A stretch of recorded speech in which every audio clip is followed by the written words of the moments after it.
지금부터 슬기로운 4대 보험 실무책 해설 동영상 강의를 시작하겠습니다. 안녕하세요. 슬기로운 4대 보험 실무책 제6단원입니다. 4대 보험 업무가 차질 없이 진행되려면 각종 신고가 잘 이루어져야 하겠죠. 이에 대한 전반적인 내용을 살펴보겠습니다. 부가고지 사업장과 자진신고 사업장으로 나누어 설명드리겠습니다. 부가고지 사업장은 신고한 월 보수액을 기준으로 납부한 보험료가 건강보험공단으로부터 고지되어 고지된 금액을 납부하는 사업장입니다. 일반적인 사업장이 여기에 해당되죠. 부가고지 사업장은 3월에 보수총액 신고를 합니다. 이는 연말정산과 유사한 제도입니다. 자진신고 사업장은 건설업이나 벌목업 같은 근로자의 입퇴사가 빈번하여 부가고지가 힘든 사업장에 해당됩니다. 사업자가 예상보험료를 신고하고 이를 분기별로 나누어 내고 다음 연도 말에 확정보험료라는 이름으로 정산을 합니다. 성립소멸과 취득상실 신고의 개념도 잘 구분하셔야 합니다. 성립소멸은 4대 보험이 적용되는지 여부를, 취득상실은 성립신고된 적용사업장에 근로자가 입퇴사하는 경우에 하는 신고입니다. 4대 보험 연간 일정에 대해서 말씀드리겠습니다. 3월달 되면 보수총액 신고를 합니다. 그전에는 루틴하게 업무를 처리해 오시다가요, 부과된 보험료 징수해서 내시고 하는 그런 루틴한 업무죠. 3월달 되면 보수총액 신고를 하는데요, 이때 되면 주 업무는 정산과 기준 설정입니다. 정산이라고 하는 것은 전년도에 정상적으로 납부해야 될 보험료에 해당되는 의미를 그것을 정산을 하고요. 그 다음에 앞으로 1년 동안 내야 될 보험료의 기준을 설정하는 겁니다. 고용산재건강보험은 이렇게 결정되면 4월달부터 다음 연도 3월까지 해당되는 기준으로 보험료를 내시고, 국민연금은 법인 같은 경우에는 별도 신고가 필요 없고, 개인사업자 같은 경우에도 5월 말에 종합소득세 신고를 하면 그것을 기준으로 7월달부터 신규 보험료가 고지됩니다.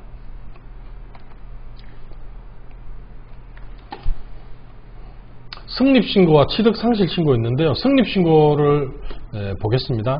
고용보험과 산재보험의 경우를 보면, 고용보험은 근로자를 사용하는 모든 사업장이 당연히 성립합니다. 그래서 회사를 만들어서 바로 성립신고를 하는 것은 아니고요, 근로자를 사용해야지 신고를 합니다. 그래서 회사를 만들고 근로자를 처음으로 고용하게 되면 성립신고를 하게 되는 거죠. 그렇지만 소규모 건설공사, 총 공사금액 2천만 원 이하 건설공사 같은 경우나 비법인 농업 사명 이하라고 하는 것은 법인, 영농법인 이런 데 말고 농업과 관련해 가지고 사명, 농업이나 업 관련해서 사명 이하를 채용해서 이제 업무를 하게 되면, 근로를 시키게 되면 그때는 적용이 되지 않는다, 이런 의미입니다.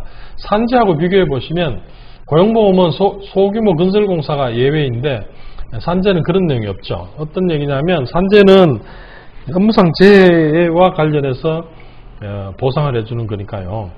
거기에는 이제 규모가 적은 건설공사라 하더라도 산재보험이 다 적용이 된다, 이런 의미입니다.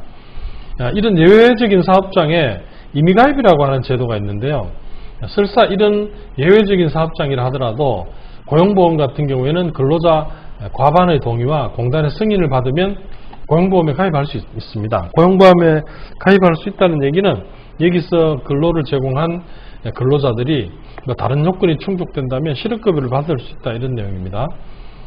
산재보험은 공단의 승인을 받으면 이미 가입할 수가 있습니다.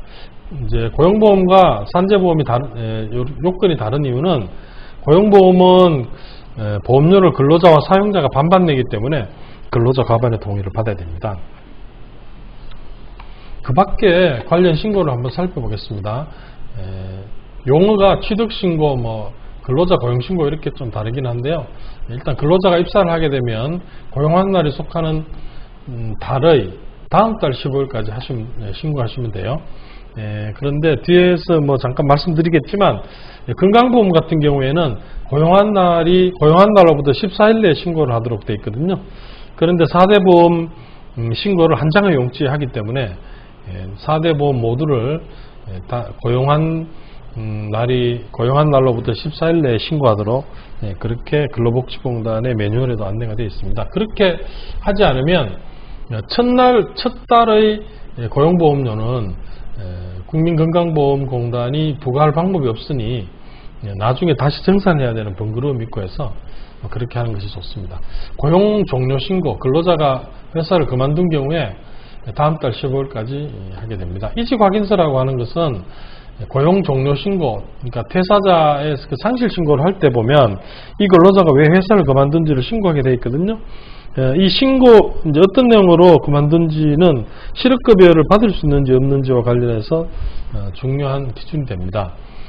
그래서 이직 확인서라고 하는 신고를 할 때 한 번 더 이 근로자가 어떤 이유로 그만두게 되었는지, 그다음에 보수총액을 얼마나 받았는지 한번 신고를 하게 되는데, 이 퇴사자 상실 신고할 때 정확하게 잘 하셔야 됩니다. 나중에 이직 확인서의 신고 내용과 다르게 되면 과태료가 나올 수 있습니다.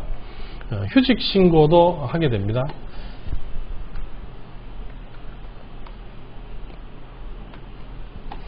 우리가 정기 신고라고 부르는 신고가 있는데요. 그 내용은 특별히 다른 어떤 신고를 별도의 용지로 하는 것이 아니고 보수 총액 신고를 할 때 같이 하게 되는 신고를 정기 신고라고 합니다. 이런 근로자와 관련된 인적사항과 그다음에 보수 총액 같은 내용들이 들어가 있어서 나중에 고용 지표나 이런 걸로 활용될 수 있는 그런 제도입니다. 그런 신고의 내용입니다. 양식을 한번 보겠습니다. 보수 총액 신고 보시면 위에 근로자 전보일, 취득일은 입사일을 얘기하는 거죠. 그 다음에 이제 그 월평균 보수 이런 내용들이 신고가 들어가게 되고, 이 내용을 이름해서 정기신고라고 부르게 됩니다.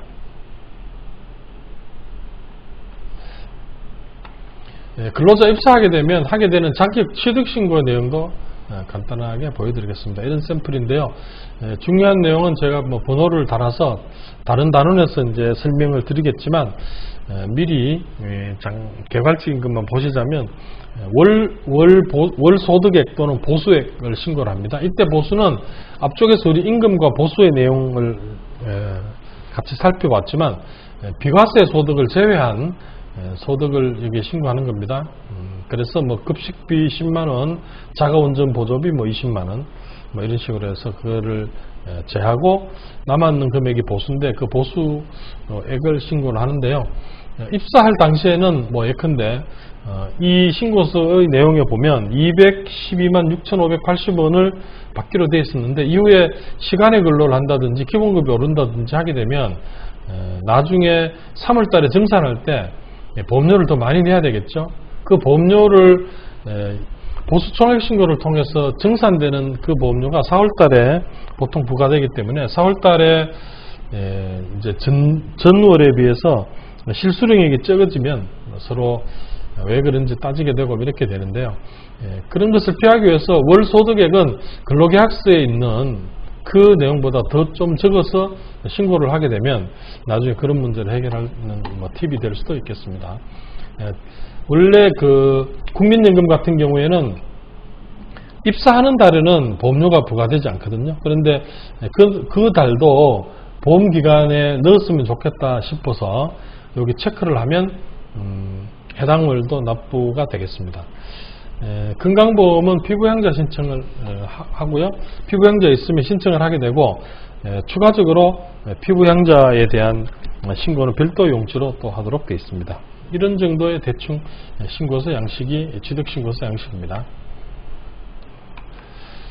산재 고용보험 실무 편람 내용에 따라서 요약하는 의미에서 한번 다시 정리를 해보겠습니다. 보험관계 성립신고는 이제 근로자 채용일부터입니다. 회사 설립일이 아니라요. 14일 이내에 하시면 되고, 자격 취득 신고라고 하는 것은 원래 15일, 다음 달 15일까지 하면 되는데, 이제 건강보험 같은 경우에는 입사하고 14일 내에 하도록 되어 있어서 그렇게 하는 것이 좋다라고 말씀드렸고요. 이렇게 신고를 하게 되면 국민건강보험공단에서 월별 보험료를 이제 산정을 해서 부과를 하게 됩니다. 그러면 해당되는 액수만큼 납부를 하면 일단 4대 보험과 관련된 매달의 루틴한 업무는 다 의무를 하게 됩니다. 납부는 다음 달 10일까지 하시면 되고요.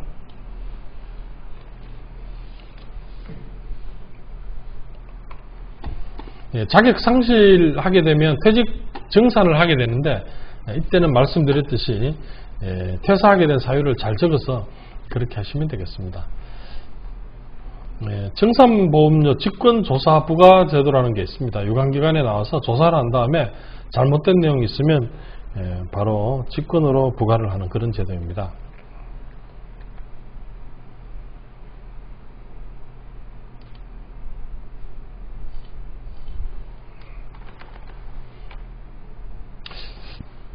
자진신고사업장 보겠습니다. 자진신고사업장은 건설업과 관련된 그런 내용인데요. 건설업 일괄적용 제도라고 하는 게 있습니다. 이 내용 잠깐 한번 보시고, 산재는 각 현장별로 신고를 하게 됩니다. 왜냐하면 각 현장별로 시설이라든지 환경이라든지 이런 게 산재가 발생할 수 있는 그런 가능성이 다르기 때문입니다. 그래서 이제 고용보험과 산재보험과 관련돼서 이렇게 산재보험 같은 경우에 이렇게 현장으로 해서 각각의 현장을 다른 그 보험료가 적용이 되는데요. 일괄 적용이라고 하는 것은 원칙적으로 예를 들어 동일 사업 일괄 적용 같은 경우에는 사업주가 같은 본사, 지역본부, 그 다음에 밑에 지사, 건설 현장 이런 것과 관련해서 원칙적인 보험가입자가 본사가 된다는 이런 뜻입니다. 그 다음에 도급사업이라고 하는 것은 건설공사 같은 경우에 보면 어디에서 발주를 내게 되는 거죠. 행정기관에서 발주를 낼 수도 있는 거고, 그러면 그 발주를 첫 받은 사람을 원수급인, 원청이라고 부르고, 이 원청은 전기공사 아니면 다른 다른 창문공사 이런 식으로 쭉 나눠가지고 하청을 주게 되잖아요. 이런 경우에 원칙적으로 보험가입자는 누가 되느냐 하면은 원수급인이 되는 거예요. 그러면 발주처와 발주처는 아니고요. 원수급인과 하수급인이 하나의 사업으로 이렇게 묶이게 되는데, 이런 경우를 이제 일괄 적용이라고 합니다. 그래서 건설업 같은 경우에 이제 일괄 적용 성립 신고를 하게 되는 이런 부분이 다른 부가고지사업장과 다른 것이 되겠습니다. 건설업과 관련된 이런 그 자진신고사업장은 계산보험료를 납부하고 확정보험료를 납부하는 게 특징이 있습니다. 이제 예상할 수, 이제 근로자 입퇴사 시에 일일이 다 부가고지사업장처럼 취득상실 신고하기가 힘들기 때문에 이렇게 1년 예상된 보험료를 예상한 다음에 분기별로 내고 나중에 3월 31일 돼서 확정보험료를 내는 식으로 해서 정리를 합니다. 네, 이상으로 6단원 강의 마치겠습니다. 감사합니다.